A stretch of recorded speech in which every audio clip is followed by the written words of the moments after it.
Joaquín Fernández, encantado de recibirte, un economista liberal, para que hablemos un poco de lo que sucedió en Argentina, donde gana Milei en la segunda, en el balotaje que llaman ellos, con una gran diferencia, con Chamasa, que era el antiguo ministro de Economía y Finanzas que tenía el presidente. Claro, en medio de una inflación terrible, ¿verdad? Así es. Y devaluaciones impresionantes, ¿verdad? Bueno, ese país siempre ha tenido esa característica de gastar más de lo que recibe, a pesar de ser un país riquísimo, ¿verdad? Un país que hace bastantes años era una de las primeras economías del mundo, ¿verdad? Y sin embargo, el desorden de las finanzas y yo diría que un poco también la corrupción, ¿verdad? Ha llevado a ese país a una situación de pobreza muy alta, casi un 40%. Y mi ley es como una esperanza, ¿verdad? No tiene mayoría en el Congreso ni en el Senado. Eh, eh, Va a tener que enfrentar aún mucha resistencia ahí por parte de los empleados públicos, ¿verdad? Porque es un sector público muy fuerte, ¿verdad? Acostumbrado a recibir mucho apoyo del gobierno por todo lado, sindicatos fuertes. Bueno, o sea, a ver, es una experiencia nueva. Sí, sí. eh, bueno, eso, para empezar, eso que mencionaste sobre Argentina, de que fue una de las economías más ricas del mundo, creo que es importante resaltarlo. Argentina, a finales del siglo XIX, por lo menos en un par de años, tuvo el ingreso per cápita más alto, no de América Latina, sino del mundo entero. Sí. Por eso es que en Argentina, a finales del siglo XIX y principios del XX, tuvo muchas migraciones de europeos. Es decir, los europeos viajaban a Argentina Por el progreso. exactamente, para mejorar su calidad de vida. Ese es el nivel económico que tuvo Argentina y fue gracias a una constitución basada en los principios de libertad individual, inspirada en el famoso eh, estadista argentino Juan Bautista Alberdi. Y bueno, y así fue hasta que llegó Perón en la década de 1950, que introdujo la socialdemocracia, la intervención gubernamental, el asistencialismo, y Argentina pasó de ser una de las primeras economías del mundo a ser un país tercermundista. Esto es muy importante y cuando esto es importante tomarlo en cuenta porque mucha gente cree que Milei, y esto lo he visto yo en medios de comunicación serios, donde habla de que Milei va a llevar a Argentina a la incertidumbre o que es algo desconocido. No es desconocido. Ya Argentina ha vivido la libertad económica y bajo libertad económica fue que alcanzó a ser un país de primer mundo con estándares de primer mundo y reitero, con el ingreso per cápita más alto del mundo durante algunos años. Entonces, esto es importante tomarlo en cuenta a la hora de comprender la situación de Milei. Y uno de los, digamos, de las promesas de campaña más fuertes de Milei ha sido el tema de la dolarización. Como bien estaba mencionando usted, don Jorge, Argentina es, Argentina después de Brasil fue la economía con una tasa de inflación más alta de América Latina durante el siglo XX, llegando a cifras muy altas, inclusive de 1000 y resto por ciento a veces durante varios años. Y en los últimos 2 años otra vez ha habido un repunte de la inflación. ¿Verdad? La inflación creo que andaba a las últimas cifras como 130%, 150% durante el último año. Y entonces Milei viene a hacer esta propuesta de dolarización. Y Argentina también, como usted mencionaba, no solamente tiene este problema inflacionario, también tiene un montón, sí, el tipo de cambio se ha disparado y hay como lo último que había visto, hay como 26 distintos tipos de cambio, ¿verdad? Es decir, para distintas transacciones, exportaciones, importaciones, agricultura, etcétera, el mercado negro, el mercado oficial. Entonces, tienen ahí un arroz con mango con el tipo de cambio. Entonces, ¿qué tiene que ver esto con la dolarización? Entonces, lo primero es entender que esto es muy importante, que la inflación es un fenómeno monetario. Es decir, la inflación solamente la causa el Banco Central con la emisión excesiva de dinero. La inflación no la causa las variaciones del precio del petróleo, no las causa las variaciones de los precios de las materias primas a nivel internacional, etcétera. No, es decir, solamente si hay un exceso de solamente si la tasa de crecimiento de la oferta monetaria supera el crecimiento de la producción, esa diferencia se traduce en inflación. Es como echarle más agua a la sopa, ¿verdad? Si usted le echa más agua a la sopa, usted diluye el sabor de la sopa. Si usted quiere que se mantenga pues la misma consistencia de la sopa, pues usted tiene que agregarle más producción, es decir, más verduras, más carnita, etc. Entonces, la inflación es solamente un fenómeno monetario y ahí es donde viene el tema de la dolarización. ¿Y qué es dolarizar? Bueno, dolarizar es quitarle al gobierno la potestad de poder emitir dinero. Y entonces, bueno, ¿qué significa dolarizar? Dolarizar es que va a ser entonces el sector privado el que se va a encargar de regular la oferta monetaria. Cada vez que los argentinos exportan, ingresan dólares, se va a incrementar la oferta de dólares. Cada vez que los argentinos hagan una importación y la paguen en dólares, pues van a salir dólares. Entonces, ese sector externo, ese sector productivo, es el que va a determinar la cantidad de dólares que va a circular en la economía y eso es lo que va a determinar, a final de cuentas, el nivel de inflación de Argentina. Casos como esto lo tenemos en la experiencia de Panamá.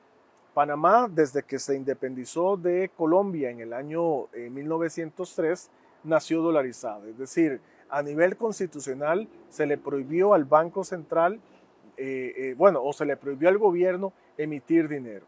Entonces, Panamá nunca ha tenido un banco central, nunca ha tenido un burócrata, un gobernante que determine la cantidad de dinero que circula en ese país.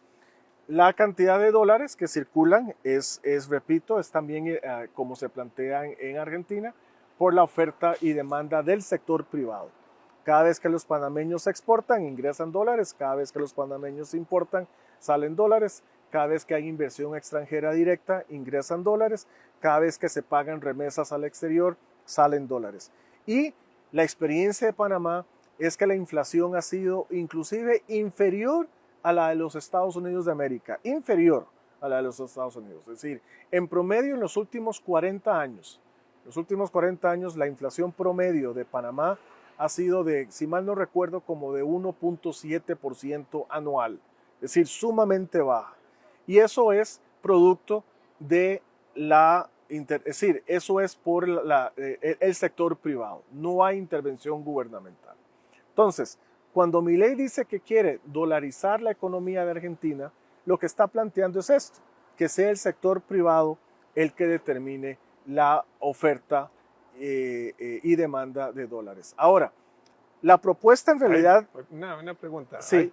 Eso yo lo veo factible donde no hay grandes actores, ¿no? Digamos, hay grandes actores de exportadores o importadores pueden estar moviendo el tipo de cambio casi a su antojo, porque no hay autoridad del Banco Central en nada. Y cuando hay situaciones externas, una situación difícil, digamos, un huracán, alguna cosa que afecta así, ¿cómo se actúa? Son cosas que hay que preguntarse, ¿verdad?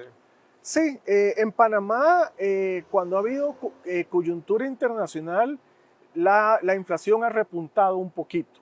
Digamos, a veces ha llegado al 5 o 4%, pero es solamente un año y luego vuelve a caer, ¿verdad? Es decir, el control ha sido mucho más efectivo. Pero tenés un canal que es un gran productor de ingresos. Ahora tenías una mina también que era una gran exportadora, digamos, y generadora de divisas. Si eso fuera cierto, más bien sería al revés. Más bien entonces Panamá tendría inflación, sí, porque por el canal ingresan dólares, es decir, sí, aumenta la oferta de dólares, deberían tener inflación. Lo importante es que el mercado se autorregula, don Jorge. Eso es lo importante. Argentina vivió una situación parecida cuando vivió el caso de la caja de conversión que se introdujo en el año 91. Es decir, una caja de conversión es, Argentina antes de la creación de la caja de conversión de 1991 tenía una inflación, llegó como al 20.000%, casi como en el 88, 87, por ahí, si mal no recuerdo, y tenía niveles del 3.000% cuando introdujeron la caja de conversión. ¿Y qué es una caja de conversión? Bueno, igual, por cada dólar que entra, ahí van a emitir un peso. Y por cada dólar que salía por importaciones, el Banco Central de Argentina recogía un peso. ¿Y cuál fue el resultado? Que en en un par de años la inflación llegó a 0%, ¿verdad? Y estuvo los niveles de inflación bajo control. Es decir, en una caja de conversión también es el sector privado el que determina la oferta monetaria. Lo que pasa es que luego vinieron los gobiernos y siempre meten mano y destrozaron la caja de conversión, precisamente con el argumento suyo, que se estaba viviendo una crisis y los argentinos y muchos socialistas y todos los intervencionistas dicen que muchas veces las economías no crecen porque hace falta dinero. Entonces, que necesitaban un banco central para poder emitir más dinero y poder sacar a Argentina del estancamiento que estaba viviendo. Bueno, pero sí son más susceptibles a lo que está sucediendo en Estados Unidos.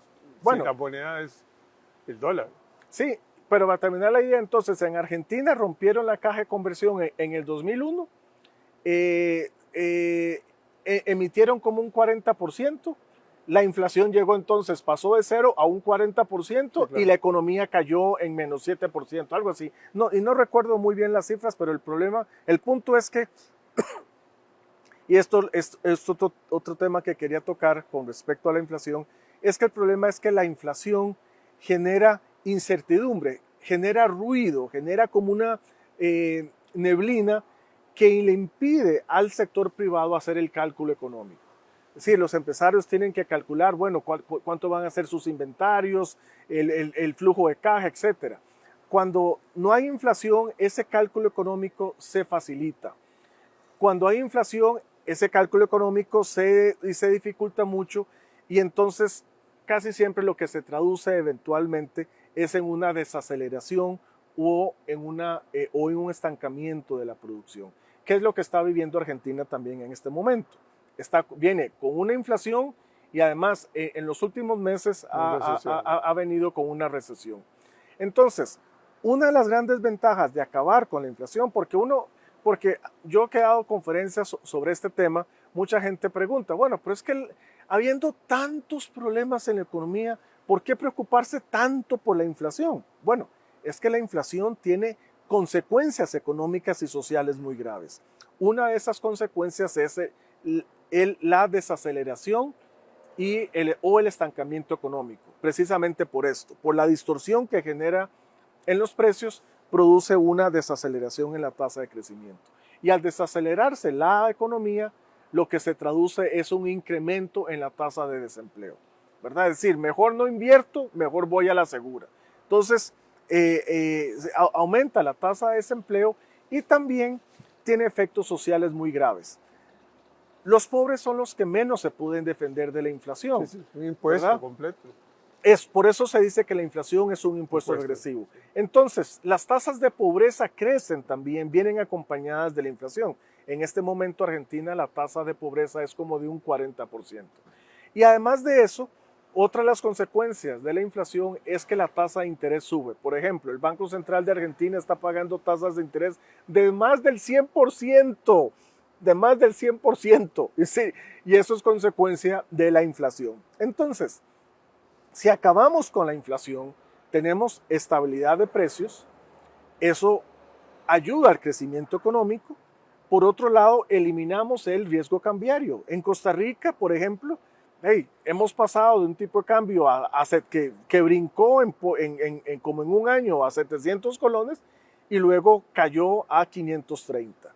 Eso no es bueno, esas fluctuaciones de precios no contribuyen al sano crecimiento económico, no contribuyen a una mejor producción. Entonces, si dolarizamos, si Argentina dolariza la economía, elimina el riesgo cambiario. Todos esos 26 tipos de cambios distintos se eliminan. No, en Argentina sí, porque primero que tienen que ajustar también ingresos y gastos, ¿verdad? Porque si tienen un déficit fiscal como el que tiene Argentina, aunque tenga solo el dólar como moneda, va a ser un problema imposible de manejar, ¿verdad? Por otra parte, creo que hay que ver las experiencias digamos, de Salvador, de Ecuador, aquí en América Latina, ¿verdad? Que son los otros dos países que han hecho, aparte de Panamá, que tienen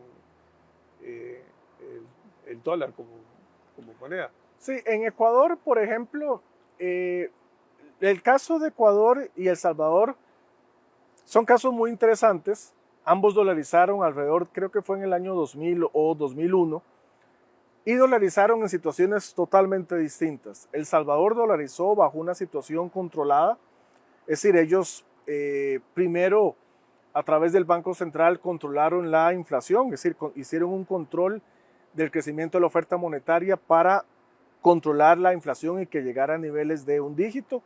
Luego de eso,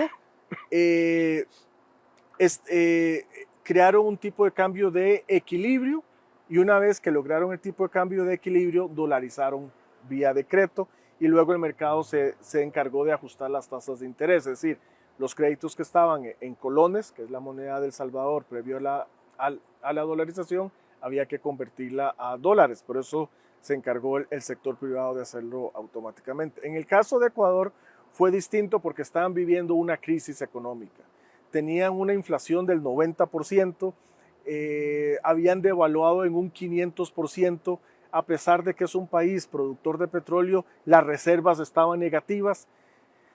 Y lo único que se ocupa para dolarizar es un tipo de cambio de equilibrio. Si usted necesita, mucha gente pregunta, bueno, ¿cómo se podría dolarizar en Argentina si tienen un problema con las reservas monetarias? Eso es totalmente irrelevante. Lo único que se ocupa para dolarizar una economía es que el tipo de cambio sea de equilibrio. Porque si el tipo de cambio es de equilibrio, usted garantiza que va a haber suficientes dólares para satisfacer la demanda.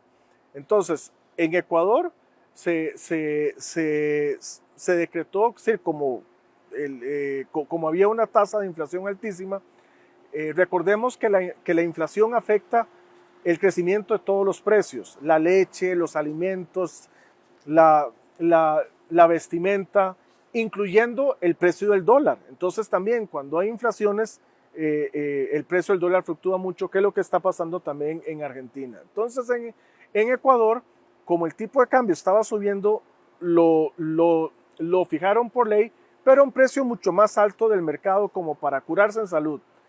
Y en cuestión de 2 años también ya la inflación había llegado a cero, ya las reservas monetarias estaban creciendo y eliminaron el riesgo cambiario.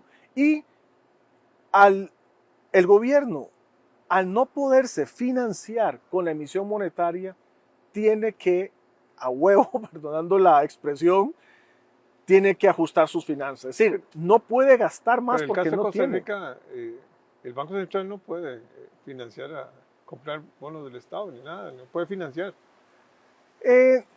Siempre hay maneras indirectas, sí, digamos. Indirectas es y aumentar la oferta monetaria y que la gente tenga plata para comprar bonos.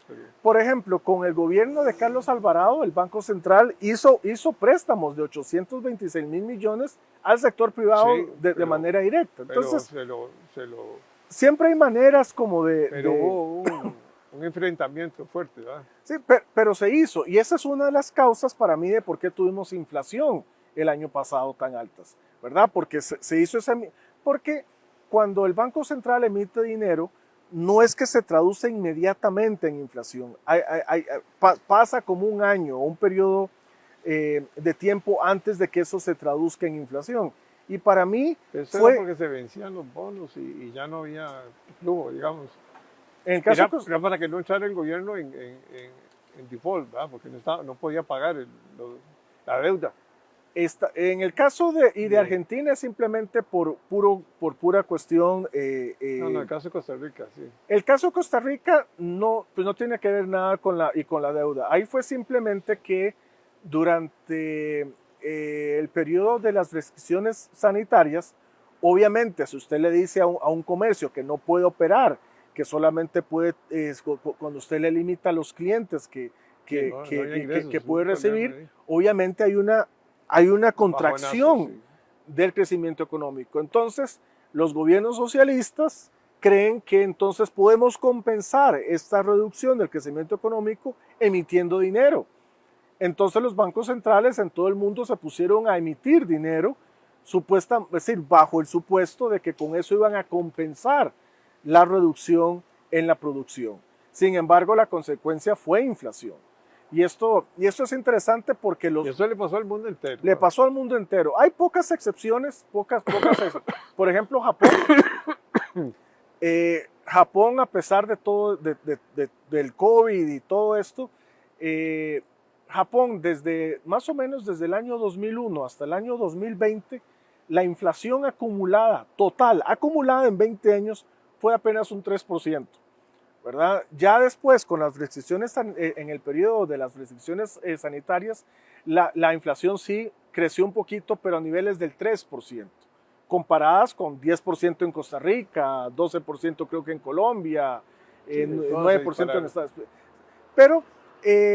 Pero sí, el punto es que la inflación que se dio en el mundo entero fue precisamente porque los gobiernos instruyeron a sus bancos centrales a que emitieran dinero con el supuesto fin de compensar o de contrarrestar la reducción de ingresos y la contracción de la economía total. Sí, que a final de cuentas eso no es cierto, es decir, no es inyectando dinero, papelitos como usted incentiva el crecimiento económico, es decir, en la Biblia dice, te ganarás el pan con el sudor de tu frente, es decir, es trabajando como usted genera producción, no es imprimiendo papel, es decir, el dinero es papel pintado con diseños ahí, con cara siempre de políticos. No es esa la manera como se incentiva el crecimiento económico, pero los políticos insisten en que esa es una manera y por eso es importante cerrar el Banco Central. El Banco Central es una muestra fehaciente de que no se puede confiar en los gobiernos. Controlar la inflación es sumamente sencillo, solamente que el Banco Central no emita más dinero de lo que está creciendo la economía. Es algo sumamente sencillo, lo puede hacer un estudiante de colegio, pero los gobiernos no lo hacen. Y si los gobiernos ni siquiera se les puede confiar algo tan sencillo, ¿por qué les vamos a confiar algo más delicado como la educación o la salud o la vivienda o la producción? Es decir, insisto, el tema de la banca central es un ejemplo de que no podemos confiar en los políticos. Y esta es la idea de Milei detrás de la dolarización. Quitémosle a los gobernantes la capacidad de emitir dinero para evitar estos desastres, consecuencia de la inflación, devaluación del tipo de cambio, altas tasas de interés, etcétera, y démosle esa potestad al sector privado. Y para ir terminando también la idea de dolarizar, ¿cuáles son los beneficios? Se logra una inflación como la de Panamá, 1.7%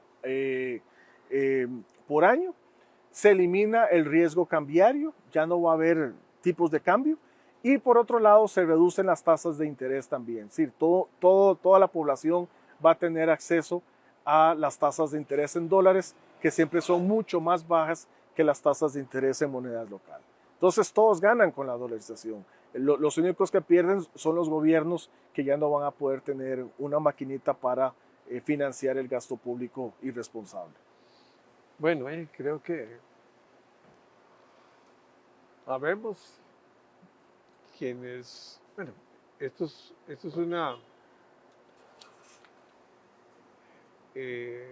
hay gobiernos que dicen, bueno, que pierden control, perdón. Vos decís que el Banco Central es un estabilizador de la economía o un estimulador. Es más, hubo un presidente del Banco Central aquí que decía que el Banco Central era el ministro de Economía y de todo, ¿va? O sea, que la economía se manejaba en el Banco Central. Y no dejaba de tener razón, ¿verdad? Pero yo siento que Costa Rica ha hecho grandes avances cuando se cambió la estructura de la Junta Directiva del Banco Central, que tenía que movilizarse, pero muy lentamente, entonces no tenía mayoría absoluta el presidente para hacer movimientos. Además, se nota ahora que hubieron 3 votos ahí que no se alinearon con el presidente del Banco Central, que es alguien. Aunque también el presidente del Banco Central tiene un nombramiento, pero creo que pasa un año del otro gobierno todavía. Algo así, sí. Sí. Pero bueno, ahí tendremos ocasión de seguir hablando. Sí, un puntito importante es que precisamente el objetivo de la dolarización es quitarle el control al gobierno. ¿Sí? La parte política. Exactamente, sí. Dejarlo más en la parte técnica. Los que defienden la existencia del Banco Central es que dice que si se dolariza, el gobierno perdería un instrumento de política monetaria. No, es que es precisamente esa es la ventaja, don Jorge, porque los gobiernos han hecho desastres con ese control. Y entonces mejor quitarles eso, ¿verdad? Entonces, y si bien el Banco Central que tenemos en Costa Rica ahorita es mejor que el que tuvimos años atrás, es decir, la inflación ahorita es más baja, pero siempre está fuera de control. Es decir, como le dije anteriormente, pasamos de un tipo de cambio de 700 a 530. La tasa de política monetaria pasó de 0 a 9 y luego bajó a 7.50, creo que está ahorita. Y la inflación pasó del 10% a tasas de deflación. Eso es un desastre en el manejo de política monetaria. Eso no lo tendríamos si no tuviéramos Banco Central. Entonces todavía siempre es mejor, inclusive para Costa Rica, es mejor cerrar el Banco Central. Todos estaríamos mejor. Y 13.000 millones de reservas. Sí. Nunca en la historia ha habido. Sí. ¿Quién sabe cuánto es volátil de esos 13.000, verdad? Bueno, casi todo ha sido por préstamos, ¿verdad? Sí, 1.100 millones de FLAR, hay mucho de 3.000. capital volátil ahí que no. Pero si usted ve el crecimiento que se ha dado en el último año es básicamente por el nivel de endeudamiento. A mí me preocupa el nivel de endeudamiento de este gobierno. Es decir, creo que están como 750 millones del Fondo Monetario Internacional que han entrado. Está en discusión 700 millones adicionales del Banco Centroamericano de Interacción Económica. Entraron 400 para lo de Ciudad Gobierno. Se prestaron, creo que entraron otros, no me acuerdo cuántos millones del Banco Mundial para la estabilización y lo del COVID, no sé qué. 3.000 millones de los eurobonos. Es decir, yo estoy asustado. Estamos hipotecando. Yo estoy asustado con el nivel de endeudamiento más de este gobierno. De lo que antes existía, porque esta economía tenía un 30% más o menos de dolarización. Yo creo que ha aumentado ahora. No, más bien ha bajado. Teníamos como, es decir, más del 50% de la riqueza financiera en Costa Rica estuvo en dólares. Y ahora anda como un 30%. Los carros y todo lo que es desarrollo inmobiliario está en dólares. Es una economía manejada en dólares. Aún con toda la situación en colores, dólares. Usted no ve nada anunciado en colores todavía. Bueno, sí, si uno va al supermercado, todo está en colones. Ah, sí, las contabilidades también. Sí, pero bueno. Bueno, José, yo creo que es importante su disertación. Muchas gracias. Muchas gracias a usted, don Jorge, por la invitación. Siempre un honor recibirlo. Muchas gracias, un honor estar aquí.